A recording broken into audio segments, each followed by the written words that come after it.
Hello everyone, welcome to Jim's Orbit. Hope you all are doing well. Let's start the topic today, statics. और statics को हम दो part में discuss करने वाले हैं. पार्ट वन मैं अभी डिस्कस कर रहा हूँ एंड पार्ट टू इसके बाद आएगा. तो हमारी कोशिश ये है कि सारे इंपॉर्टेंट क्वेश्चंस कवर हो जाएं. तो क्वेश्चंस ज़्यादा थे तो उनको दो पार्ट्स में डिवाइड कर दिया है. तो आप इनको अच्छे तरीके से करिए, क्वेश्चंस को देखिए. और जब आप इनको देखेंगे तो आपको लगेगा कि आप जो बोर्ड में एक क्वेश्चंस अटेम्प्ट कर रहे हैं उसमें आपकी हेल्प करेंगे. और आप जो कॉम्पिटिटिव एग्जाम्स की तैयारी करते हो, आईएमओ है या एनटीएससी है या कोई भी कॉम्पिटिटिव एग्जाम है, उसमें भी आपकी ये हेल्प करेगा. ठीक है, तो चलिए स्टार्ट करते हैं आज क्वेश्चन नंबर 1 से. If the number 13, 15, 17, 18 and n are arranged in ascending order and their arithmetic mean and median are equal, then the value of n will be.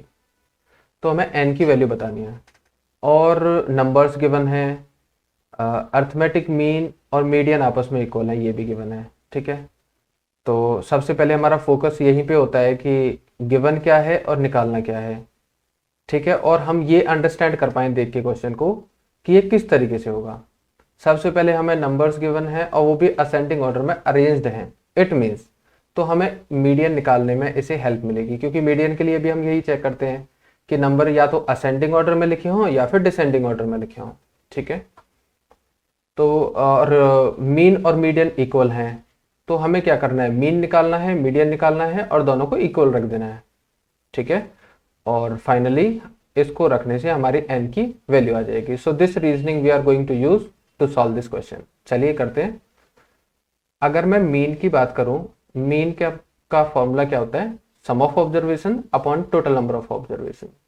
तो सम ऑफ ऑब्जर्वेशन नंबर्स हैं हमारे पास 13 plus 15 plus 17 plus 18 plus n, और total number of observation कितनी है, ये 5. तो ये तो हुआ मीन. और हमें निकालना है सेकंड मीडियन. मीडियन के लिए data is already arranged in ascending order, है ना. तो इसमें आप देखिए मिडिल टर्म कौन सी है, 1 2 3 4 5 में 17th मिड नंबर पे है, तो this will be the median. और अब अकॉर्डिंग टू क्वेश्चन हम क्या कर देते हैं, क्वेश्चन में गिवन है कि मीन और मीडियन इक्वल हैं, तो हम दोनों को इक्वल रख देते हैं. 17 is equal to 13 plus 15 plus 17 plus 18 plus n upon 5. इसको सॉल्व करते हैं, आसान है, क्रॉस मल्टीप्लाई हो जाएगा. 17 5 जा 85, और इसको कैलकुलेशन करेंगे तो 13 और 17 क्या होता है बताइए. 13 17 हो गया 30 और 15 और 18 हो गया 33. तो 30 प्लस 33 इज व्हाट, 63 हो जाएगा, प्लस n अपॉन जो ये 5 मल्टीप्लाई हो गया था. चलिए नेक्स्ट मूव करते हैं. 85 minus 63, 85 minus 63 is equal to n, और ये हो गया आपका 2 2. n की वैल्यू हो गई 22. So this is the required answer. n की वैल्यू पूछी थी क्वेश्चन में और n की वैल्यू हमारी कितनी है, 22. ओके, होपफुली आपको समझ आया होगा. चलिए नेक्स्ट क्वेश्चन पे मूव करते हैं. Question number 2, the numbers are arranged in descending order. चलिए इसमें भी देखिए नंबर ऑलरेडी अरेंज्ड है डिसेंडिंग ऑर्डर में. If the median is 73, the value of x. ये क्वेश्चन तो इजी है. ठीक है, तो चलिए सॉल्व करते हैं. गिवन है हमारे पास डेटा इन अरेंज्ड डिसेंडिंग ऑर्डर और मीडियन गिवन है. मीडियन गिवन है, मीडियन है 73, तो लिख लेते हैं मीडियन इज 73. हम इसमें चेक करते हैं जो टोटल नंबर ऑफ टर्म्स होती हैं वो काउंटिंग में ऑड है या इवन है. तो ऑड के लिए अलग फॉर्मूला होता है, इवन के लिए अलग होता है. तो ऑड के लिए क्या करते हैं, n प्लस 1/2 कर देते हैं. तो n प्लस 1/2 से जो टर्म आती है वही हमारा मीडियन होता है. और इवन नंबर ऑफ टर्म्स होती है तो इस केस में हम क्या चेक करते हैं, n/2 निकालते हैं. n/2 नंबर पे जो टर्म है और n/2 प्लस 1 नंबर पे जो टर्म है, और दोनों का मीन निकाल के मीडियन आ जाता है. So what I am trying to say, पहले हम चेक कर लेते हैं कि ये ऑड वाला केस है, टोटल काउंट हमारा इवन आ रहा है. 1 2 3 4 5 6 7 8 9 10 इवन है. तो हमें इवन की केस में जो मीडियन निकालना होता है, आपको पता है हमें मीन निकालना होता है n/2 वाली टर्म का, और इससे जो नेक्स्ट वाली टर्म है मीन्स n/2 + 1, इस टर्म का हमें क्या निकालना होता है, मीन निकालना होता है, दोनों टर्म्स को ऐड करके 2 से डिवाइड। ठीक है, तो मीडियन हमें गिवन है, कितना है मीडियन, 73। गुड। n/2 टर्म क्या होगी, टोटल 10 टर्म्स हैं, तो 10 को 2 से डिवाइड किया तो 5। फिफ्थ टर्म कौन सी है, 1 2 3 4, fifth term is x + 7। Okay, x + 7। और नेक्स्ट टर्म सिक्स्थ टर्म क्या है, x - 7, x - 7 अपॉन 2। चलिए इसको सॉल्व करते हैं, क्रॉस मल्टीप्लाई आसान है, 73 × 2, 2 3 जा 6, 2 7 जा 14, और ये हो गया आपका x कितना हो गया, 2x, और 7 से 7 - 7 इज व्हाट, 0, तो 2x आ गया। x की वैल्यू, इसको अगर 2 से डिवाइड करते हैं, 2 7 जा 2 3 जा, मीन्स x की वैल्यू कितनी आ गई, 73। Which is the required answer, यही पूछा था क्वेश्चन में, x की वैल्यू, आसान था। ओके, आप होपफुली आपको समझ आया होगा। Next move to the next question. Next question is question number 3। The mean of 16 numbers is 48. If each number is divided by 4 and diminished by 3, then the new mean is, new mean क्या होगा, तो mean of 16 number is 48, ये given है। ठीक है, अब ये कौन से 16 नंबर्स होंगे ये नहीं पता है, और हर एक नंबर को 4 से डिवाइड किया है, फिर उसमें से 3 सब्ट्रैक्ट कर दिया है। ओके, चलिए समझते हैं ये क्या कहना चाह रहे हैं, थोड़ा डिटेल में चलते हैं। मैं मान लेता हूँ मुझे नंबर नहीं पता कौन कौन से, let the numbers will be like, इस तरीके से आप बोल सकते हो सर, हो सकता है ABCDE, इस तरीके से कुछ 16 नंबर्स हम इनको इस सीरीज में मान लेते हैं। ठीक है, ओके, अब क्या करना है, अब अगर हम ये बोले मीन ऑफ 16 नंबर इज 48, तो ये कैसे आया होगा, मीन ऑफ 16 नंबर्स, ये 16 नंबर्स ABCDE और 16 जहां पे होते हैं ये। ठीक है, इन शॉर्ट में लिख रहा हूं, आपको समझ आ रहा होगा। तो सम ऑफ 16 नंबर्स मैं लिख रहा हूं थोड़ा सा डिटेल में। 16 नंबर्स मतलब कौन से 16 नंबर्स, ये वाले जो मैंने माने ABCD, इस तरीके से जो ये चलते जा रहे हैं। ठीक है, इनका सम निकाला गया होगा, इसको 16 से डिवाइड किया गया होगा, और तब हमारा ये जो मीन आया होगा वो 48 आया होगा। ठीक है, इस तरीके से किया गया होगा। तो अगर मैं इन नंबर्स की बात करूं, अगर मैं ये कहूं कि इन नंबर्स का सम क्या होगा, मतलब इतना वाला पार्ट ऊपर ऊपर वाला, तो ये 16 क्या है, मल्टीप्लाई में चला जाएगा। तो सम ऑफ 16 नंबर्स, और ब्रैकेट में शॉर्ट में लिख देता हूँ ये वाले नंबर जो ABCD, कुछ इस तरीके के कुछ 16 नंबर्स होंगे। ठीक है, जिनका हमें पता नहीं है, और सम हो जाएगा 48 × 16। ओके, अब यहां से आगे ये बोलते हैं, अकॉर्डिंग टू क्वेश्चन पे चलते हैं। क्वेश्चन क्या कहना चाह रहा है आप अंडरस्टैंड करिए। कह रहा है each number is divided by 4, हर एक नंबर को 4 से डिवाइड करते हैं, और उसके बाद उसमें से 3 सब्ट्रैक्ट कर देते हैं। तो ये पहला नंबर हुआ। इसी तरीके से हम दूसरे नंबर में करते हैं, 4 से डिवाइड 3 सब्ट्रैक्ट। ऐसे ही कोई थर्ड नंबर होगा, पता नहीं है, C मान रखा है, तो ये हो जाएगा C/4 - 3। तो इस तरीके से सारे नंबर्स हैं जहां पे 60 नंबर्स होते हैं, इन शॉर्ट में लिख रहा हूं। उसके बाद अगर मैं इसे थोड़ा और सिंप्लीफाई फॉर्म में लिखता हूँ, मुझे सम निकालना है, what I am trying to do, new mean के लिए मेरे पास न्यू सम होना चाहिए इस कंडीशन के अकॉर्डिंग, जो इन्होंने बोली है divided by 4 and diminished by 3। ऐसे करके मेरे पास जो न्यू सम आएगा, न्यू मीन के लिए टर्म्स वही रहेंगी 16, तो 16 से डिवाइड कर दूंगा और मेरे पास न्यू मीन आ जाएगा। So this reasoning I am going to use to solve this. तो इसके लिए मुझे ये न्यू सम निकालना है, जिसके लिए मैं इसको सिंप्लीफाई कर रहा हूं। तो आप देखेंगे -3 is coming in whole series, है ना। तो -3 को एक साथ लिख लेते हैं, और A/4 B/4 C/4 ये जो नंबर्स हैं इनको एक साथ लिख लेते हैं। चलिए लिखते हैं A/4 + B/4 + C/4, इस तरीके से जो आपके 16 नंबर्स हैं ये चलता जाएगा। इसमें से हमने हर एक नंबर के साथ -3 ये -3 हो रहा है, तो इसको एक साथ लिख लेते हैं। तो ये ऐड हो जाएगा 16 टाइम्स हो जाएगा, क्योंकि 16 नंबर्स के साथ है। 16 टाइम्स -3 आपको समझ आ रहा होगा। इसमें से 1/4 कॉमन निकल जाएगा, यहाँ से 1/4 कॉमन निकलता है, तो ये बनेगा a + b + c, इस तरीके से जो आपके पूरे 16 नंबर्स हैं। और इसको सॉल्व करके ये हो जाएगा -48। ठीक है, ओके। अभी इससे आगे a + b + c, ये जो नंबर्स हैं टोटल 16 नंबर्स हैं, इनका सम हमने अभी निकाला था। ये कितना था? 48 × 16। तो इस वैल्यू को पुट कर सकते हैं यहाँ पे, 48 × 16। तो पुट करिए, 1/4 × 48 × 16, सम ऑफ नंबर्स जो अभी निकाला था ऊपर, -48 ये वाला। तो इसे आगे जब सॉल्व करेंगे तो 4 से 4 4 जा 16, यहाँ से अगर 48 कॉमन निकालते हैं तो this will remain with 4 - 1। Just I am simplifying this, simplify कर रहा हूँ, सिंपल।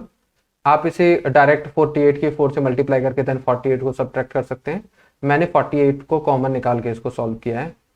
तो नेक्स्ट ये हो जाएगा 48 × 3, 48 × 3। इससे आगे और क्या करना था? ये तो आ गया हमारा सम। ठीक है, हमें निकालना था न्यू मीन। न्यू मीन के लिए क्या करना है? टर्म्स हमारे पास कितनी है? 16 टर्म्स हैं। न्यू मीन के लिए हमारे पास सम आ गया है 48 × 3, न्यू सम। सिंप्लीफाई करके और इसको 16 से डिवाइड कर देते हैं। तो 16 1 जा, 16 3 जा, तो 3 3 जा 9। तो न्यू मीन कितना आ गया हमारा? न्यू मीन आ गया 9। ठीक है, होपफुली आपको समझ आया होगा, इजी सा कॉन्सेप्ट था। Okay, so let's move to the next question now. Question number 4। In the frequency distribution table, the model value of wages of 130 workers is rupees 97.50. Lower limit is 94.5. Frequency of model class is x + 15, और model class से जो ऊपर वाली frequency है that is x। ठीक है, और चलिए इनको हाईलाइट करते हुए चलते हैं। मॉडल वैल्यू ये है आपकी 97.5। 130 क्या हो गई? n की वैल्यू हो गई। और इसके बाद ये है आपकी लोअर लिमिट, ये है model class, frequency of modal class. और ये आपकी मॉडल क्लास से ऊपर वाली जो फ्रीक्वेंसी होती है और मॉडल क्लास से नीचे वाली फ्रीक्वेंसी जो होती है। Find the upper limit of the model class. Upper limit के बारे में डिस्कस करना है। तो मॉडल क्लास निकालना है और अपर लिमिट निकालना है, ये हमें पता चल गया क्वेश्चन से। तो गिवन पार्ट को मैं फटाफट से लिख लेता हूँ जो मैंने हाईलाइट किया है। आप बोलेंगे सर n की वैल्यू तो है 130, उसके बाद हमारे पास जो मोड दे रखा है वो है 97.50, इसके बाद जो लोअर लिमिट है दैट इज 94.5, इसके बाद जो फ्रिक्वेंसी है मॉडल क्लास की दैट इज x + 15, और इसके बाद हमारे पास f1 की वैल्यू है, f1 की वैल्यू है 15। ठीक है, ये गिवन पार्ट हम लिख रहे हैं, सॉरी x + 15 और f1 की वैल्यू है x।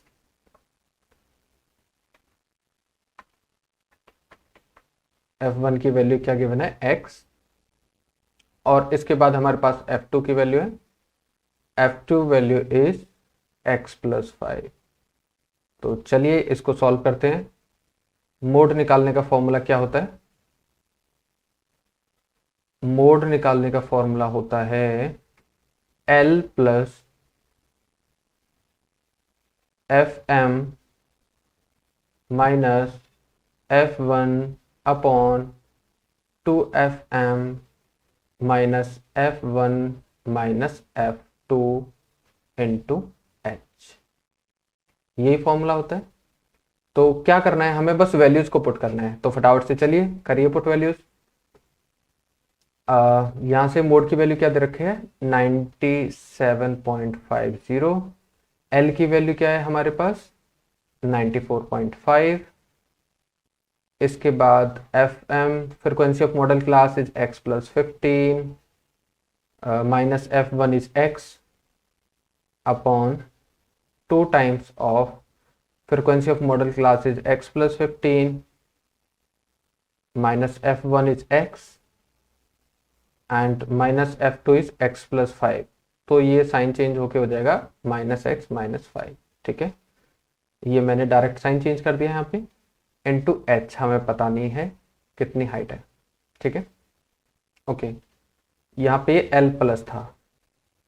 ओके, अभी हम इसे आगे सॉल्व करते हैं तो ये हो जाएगा 97.50 माइनस 94.5 इज इक्वल टू, इस x से x कैंसिल आउट हो जाएगा, करेक्ट, 15 अपॉन ये हो जाएगा 2 टाइम्स ऑफ x प्लस में 30 minus x is what minus 2x minus 5 और मल्टीप्लाई बाय h। ठीक है, इजी है, जस्ट सिंप्लीफाई कर रहे हैं। इसके बाद ये हो जाएगा आपका 97 माइनस 94 इज व्हाट 3। ठीक है, हाँ 3 is equal to 15 upon this 2x to 2x will cancel out, 30 minus 5 is what 25 into h। यहां तक इजी है, समझ आ रहा है।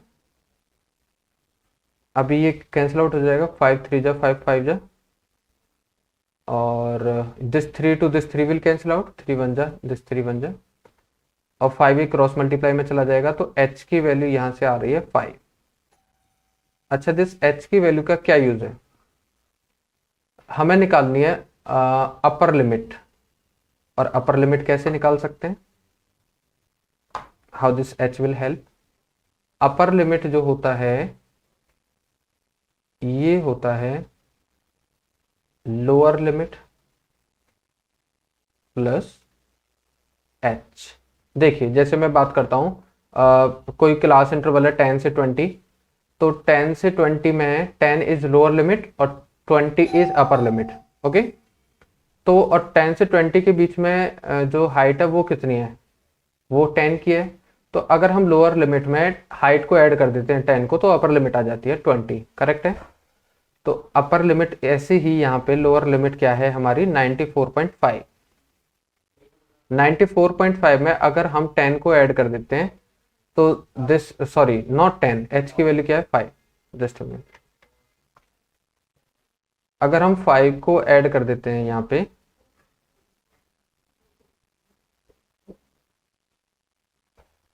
तो ये कितना हो जाएगा आपका 99.5। तो this is the required answer. Hopefully आपको समझ आया होगा। ठीक था question. Next question, question number 5। in a frequency distribution median is 11/10 times the mean and the mode is 5.2, find the median।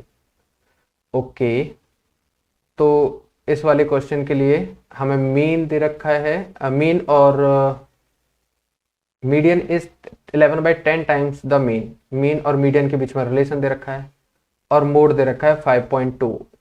Median की वैल्यू बतानी है, मीडियन क्या होगा। तो हमें पता है मीन मीडियन और मोड के बीच में भी कुछ रिलेशन होता है, तो बताइए क्या रिलेशन होता है। मोड जो होता है, mode is equal to 3 times of median minus 2 times of mean, ये रिलेशन होता है हमारा। ठीक है, तो इसमें हमारे पास मोड की वैल्यू गिवन है कितना 5.2 इज इक्वल टू, निकालना क्या है मीडियन निकालना है, तो इसको एज इट इज रहने देते हैं। और जो मीन है, मीन को मीडियन की फॉर्म में लिख लेते हैं। तो यहां से कैसे लिखेंगे, मीन की वैल्यू क्या आएगी, median is 11/10 times the mean. तो मैं यहां पे लिख देता हूं, ये कह रहे हैं कि जो मीडियन है that is equal to 11/10 times of mean. ठीक है, तो यहां से मीन की वैल्यू निकालेंगे मीडियन की फॉर्म में, तो 10 मल्टीप्लाई में 11 डिवाइड में, तो ये हो जाएगा 10/11 टाइम्स ऑफ मीडियन, मीन की वैल्यू। ठीक है, तो यहाँ पे पुट कर देते हैं 2 मल्टीप्लाई 10/11 टाइम्स ऑफ मीडियन। आपको समझ आ रहा होगा। इस वाले हिंट से हमने इस वाले हिंट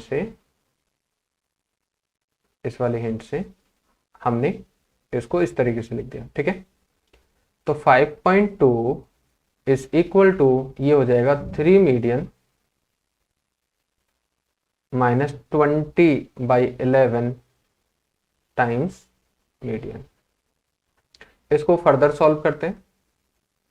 5.2 ये हो जाएगा 33 माइनस 20/11, एलसीएम ले लिया, this times median. Okay, next 5.2 is equal to 33 minus 20 is what, 13/11 times median. Easy. Next 5.2 multiply 11 upon 13 is equal to median. Just solve कर रहे हैं, कुछ नया नहीं किया। पॉइंट को हटा करके 0 आ गया। 13 से ये 10, 13 से ये 4, 13 4 जो 52, 11 4 जो 44 और नीचे 10 है, तो कितना हो जाएगा 4.4। तो मीडियन की वैल्यू क्या हो गई 4.4। ठीक है, which is the required answer, यही पूछा गया था हमसे। चलिए नेक्स्ट क्वेश्चन को देखते हैं। Question number 6, the mean and mode of frequency distribution are 28 and 16 respectively, then median as, median बताना है। तो फिर से मीन दे रखा है, मीन मीडियन और मोड की बात हो रही है यहाँ पे, मीन मीडियन और मोड। तो क्या इन तीनों के बीच में क्या रिलेशन होता है, आप बताइए सोच करके। मैंने अभी जस्ट इससे पहले वाले question, last to last question में मैंने आपको बताया था कि मीन मीडियन और मोड के बीच में रिलेशन होता है। तो आप बताइए वो रिलेशन क्या होता है। मैंने बताया था जो मोड होता है वो 3 times of median minus 2 times of mean होता है, ये रिलेशन होता है। ठीक है, और इसमें तो सिंपल डायरेक्ट दे ही रखा है। मोड की वैल्यू क्या दे रखी है, मोड की वैल्यू 16। तो यहाँ पे मैं लिख देता हूँ 16 is equal to 3 times of median, निकालना ही है, मीडियन की वैल्यू नहीं गिवन है, तो 3 times of median is as it is. Okay, and 2 times of mean, mean value क्या है, मीन की वैल्यू है 28, तो 2 times of mean is 2 times of 28। 16 is equal to 3 times of median minus 2 times of 28 is what, 56, correct. Minus 56 इधर plus में चला जाएगा, कितना हो जाएगा 16 + 56 लिख देता हूं पहले मैं, 3 टाइम्स ऑफ मीडियन। ये 6 6 12, 6 और 1 7, 72 is equal to 3 times of median. अगर हम 3 इधर डिवाइड में चला जाएगा, कैंसिल आउट करके क्या आ जाएगा 24, 24 3 जा 24 3 जा 72। So the median value is 24। Hopefully आपको ये भी समझ आया होगा, इजी था। हमने जस्ट तीनों के बीच में क्या देखा, रिलेशन देखा, और रिलेशन में हमने वैल्यूज को पुट कर दिया। ठीक है, इजी था। नेक्स्ट वन, ये इजी है लेकिन एग्जाम के पॉइंट ऑफ व्यू से इंपॉर्टेंट है, इसलिए मैं इन क्वेश्चंस को आपके लिए डिस्कस कर रहा हूँ। ठीक है, the mean of 3 positive numbers is 10 more than the smallest of the number and 15 less than the largest of the 3। If the median of 3 numbers is 5, then the mean of the square of the numbers is. Okay, again फिर से क्या given है, क्या निकालना है। 3 numbers हैं, नहीं पता कौन से हैं, और 10 more than the smallest of the number and 15 less than the largest of the 3।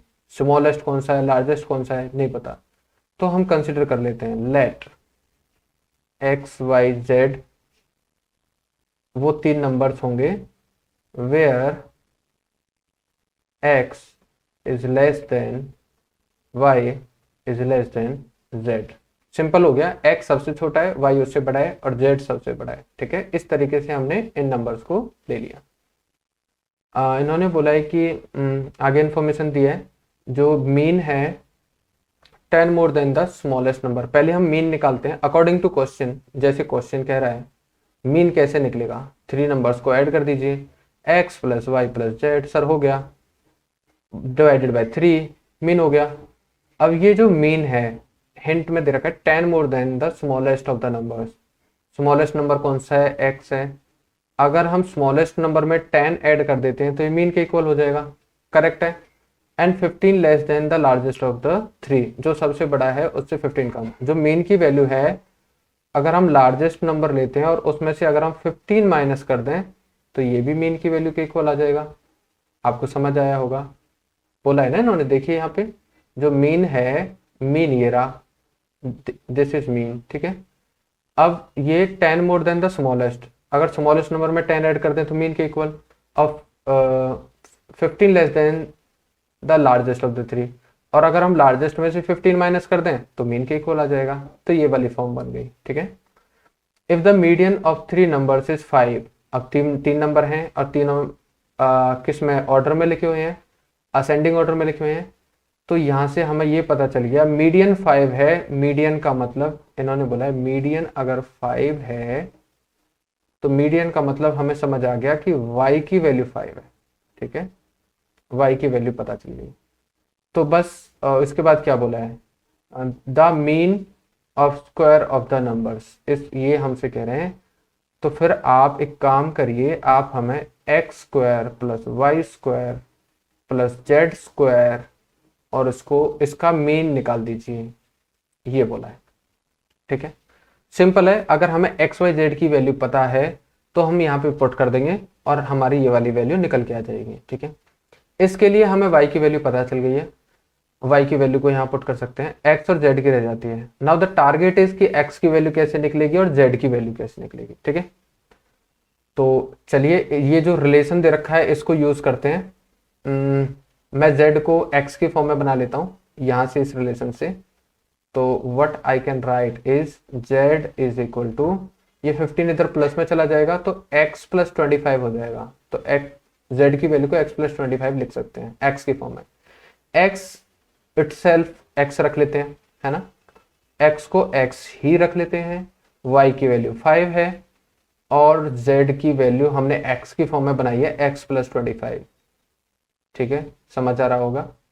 Next, divided by 3, यही था, हाँ, is equal to x plus 10, यहाँ पे x प्लस 10 लिखा हुआ है तो हमने x प्लस 10 के इक्वल रख लिया। ठीक है, नेक्स्ट, ये हो गया आपका x plus X is what 2x और 5 plus 25 is what 30 upon 3 is equal to, चलिए 3 को तो हम इधर क्रॉस मल्टीप्लाई में भेज देते हैं तो ये हो जाएगा 3x प्लस 30। ठीक है, यहाँ से इसको अगर हम सॉल्व करें तो 30 टू 30 विल कैंसिल आउट और सब्ट्रैक्ट आप कैसे भी कर लीजिए, सिंप्लीफाई करते हैं तो यहाँ से x की वैल्यू मुझे 0 दिख रही है। ठीक है, x वैल्यू विल बी 0, तो x की वैल्यू आ गई 0 हमारे पास, y की वैल्यू आ गई हमारे पास 5। अब रहता है z, अगर हम x की वैल्यू को पुट कर दें यहाँ पे तो z की वैल्यू भी आ जाएगी। तो ठीक है, इसको भी निकाल देते हैं। सर यहाँ से z की वैल्यू, x की वैल्यू 0 है तो z is equal to 0 plus 25 और यहाँ से z की वैल्यू आ गई 25। ये तीनों वैल्यूज आ गई हमारे पास। We have all 3 values which were required, जिनकी जरूरत थी। हमें ये निकालना है x square plus Y square plus Z square upon 3। तो इसको सॉल्व कर लेते हैं, x square plus Y square plus Z square upon 3 is equal to, values put कर देते हैं, 0 का स्क्वायर हो जाएगा, 5 का स्क्वायर हो जाएगा, 25 का स्क्वायर हो जाएगा अपॉन 3। ठीक है, नेक्स्ट इसको और आगे सॉल्व कर लेते हैं।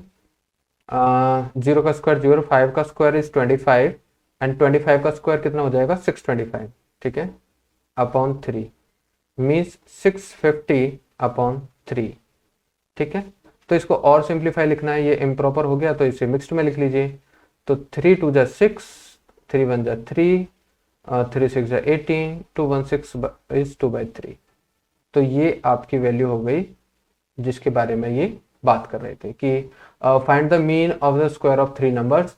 3 नंबर्स का स्क्वायर किया, एक्स वाई जेड थे तो एक्स स्क्वायर किया, वाई स्क्वायर किया, जेड स्क्वायर किया। क्योंकि ये मीन की बात कर रहे हैं तो हमारे पास 3 नंबर्स हो गए ये, तो हमने 3 से डिवाइड कर दिया और ये हमारा मीन आ गया। ठीक है, ये भी आपको समझ आया होगा, इजी था। Okay, let's move to the next one which is question number 8। The mean of N numbers. Mean of N numbers, ठीक है। x1 x2 xn का मीन दे रखा है m। If x1 is replaced by a, the new mean is. ठीक है, easy है।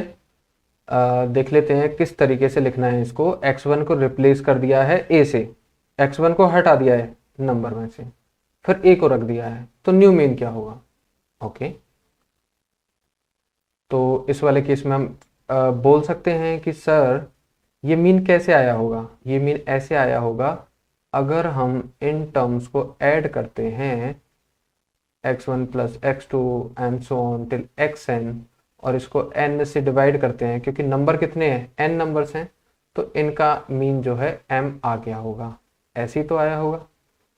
अब इसमें इन नंबर्स में x1 दिख रहा है और इसको हम क्या बोल सकते हैं, इसको थोड़ा और सिंप्लीफाई करके बोलें तो n नंबर्स का जो सम है, ठीक है, एज इट इज बोल सकते हैं। ठीक है, सम ऑफ n नंबर्स, या समेशन से मैं इसको रिप्रेजेंट कर देता हूं। Summation of n is equal to nm। Okay, nm, ठीक है। यहां से summation of sum of n numbers को हमने क्या लिख दिया, ये n मल्टीप्लाई में चला गया इधर, क्रॉस मल्टीप्लाई में, तो क्या लिख सकते हैं, nm लिख सकते हैं। अब इस वाले में से a को माइनस कर दिया है, न्यू मीन बताना है, तो इस समेशन मतलब समेशन की वैल्यू क्या है हमारे पास, nm है। ठीक है, तो न्यू मीन के लिए हम क्या करेंगे, न्यू मीन जो हमारे पास सम आया था n नंबर्स का, उसमें से पहले हम हमारे पास जो वैल्यू थी x1 इसको हटा देते हैं और इसमें जो न्यू वैल्यू है a उसको ऐड कर देते हैं, तो हमारे पास ये न्यू सम आ गया। Please understand this point.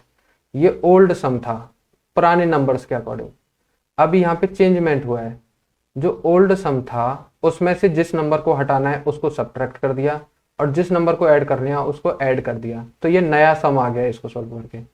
और कितने नंबर्स हैं हमारे पास, n नंबर्स हैं, तो n से डिवाइड कर दिया, तो ये क्या आ गया हमारे पास, new mean which is required. यही तो पूछा है क्वेश्चन में, तो ये थोड़ा सा जस्ट समझना था, बाकी इजी है। ठीक है, चलिए let's move to the next question which is question number 9। इसको देखते हैं।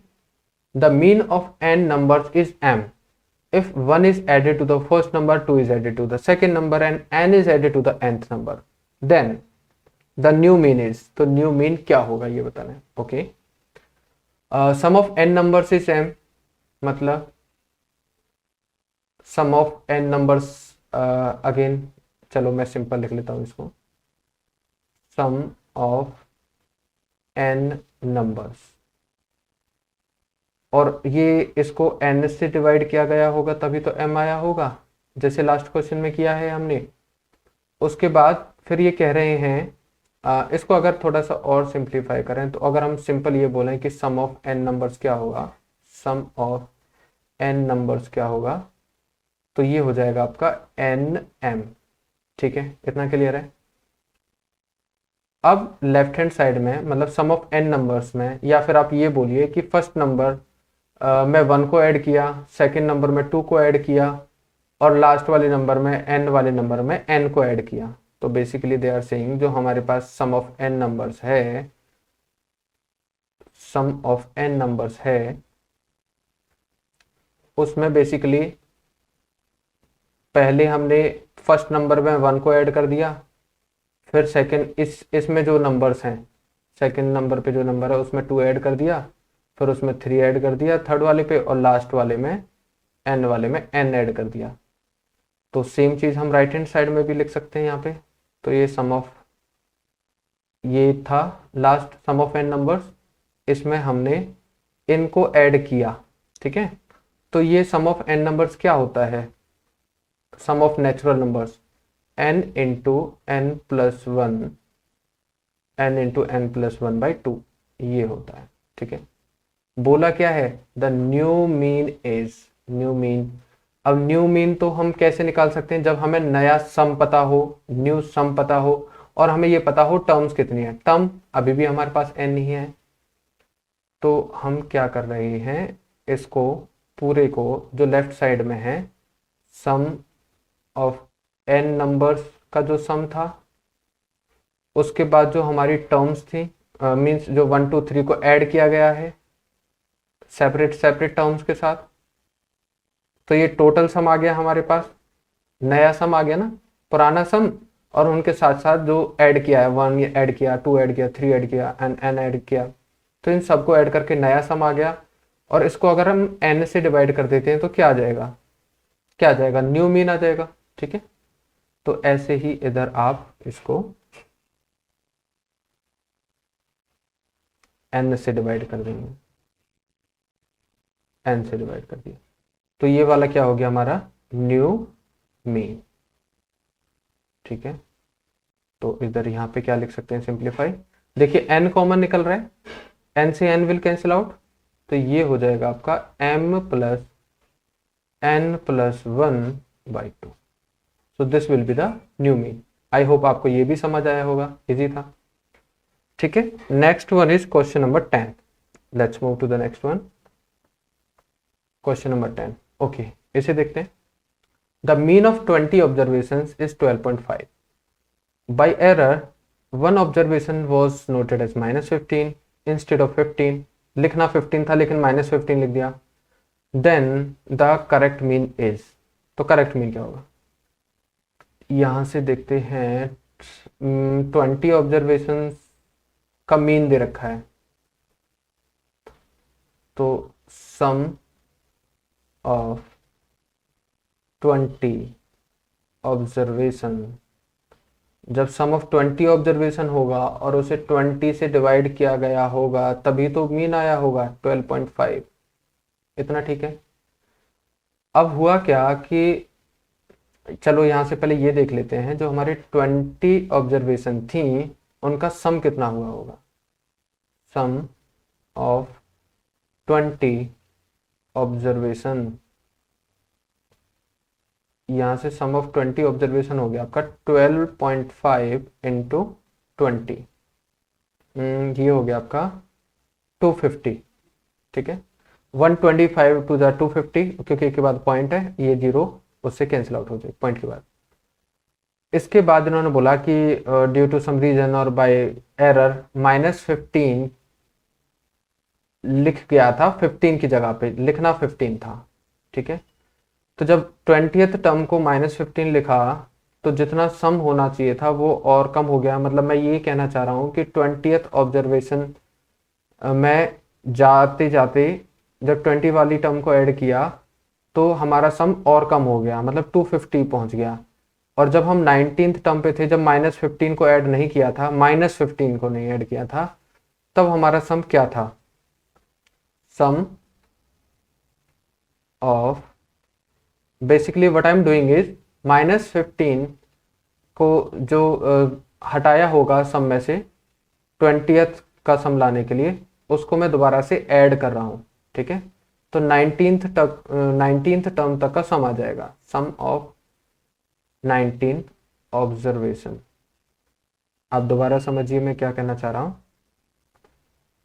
ये हमारा 250 प्लस 15 होगा जब हमारी 19 टर्म्स होंगे, जब -15 को ऐड नहीं किया था, जब -15 को ऐड नहीं किया था तो उस टाइम पे कितना था, ये 265, ठीक है।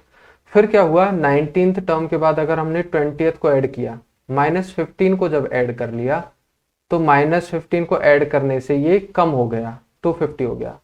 अब मैं दोबारा से उस स्टेज पे हूं जब मैंने -15 को ऐड नहीं किया है, तो सम कितना है 265। अब जो मैंने गलती की थी, मतलब जो हमने -15 को ऐड कर लिया था, जो कि नहीं करना था। सही टर्म कौन सी थी? 15 थी जिसको ऐड करना था। तो हम दोबारा से न्यू सम पे जाते हैं, न्यू सम, जो करेक्ट वाला है, जिसको आप ये बोल सकते हो कि करेक्ट सम। ये हो जाएगा आपका 265, और करेक्ट जो टर्म है हमारी वो 15 है। तो करेक्ट जो सम हो गया वो हो गया 70 टू 80। ठीक है, 265 प्लस 15 इज वॉट? 280। तो अब हमें निकालना है न्यू मीन, और टर्म्स कितनी है हमारे पास? स्टिल 20 ही हैं। तो हम 20 से डिवाइड कर देंगे, 0 to 0 कैंसिल आउट, दिस 2 1 जा एंड दिस 2 1 जा, 2 4 जा। So the new mean is 14। आपको समझ आया होगा? ठीक है, थोड़ा सा थोड़ा सा टफ लग रहा होगा, लेकिन जब आप इस तरीके से इसको देखेंगे कि 20 ऑब्जर्वेशन पहले क्या था, फिर 19 ऑब्जर्वेशन पे क्या रहा होगा, -15 गलती से लिख गया था उनसे डेटा में, तो 19 का कितना सम रहा होगा। उसके बाद फिर हमने करेक्ट टर्म को लिखा, करेक्ट टर्म -15 नहीं थी, +15 था। तो उसके बाद फिर न्यू सम आ गया और हमने उसको डिवाइड कर दिया। ठीक है, तो होपफुली आपको सारे क्वेश्चंस समझ आए होंगे, and thanks for watching this video.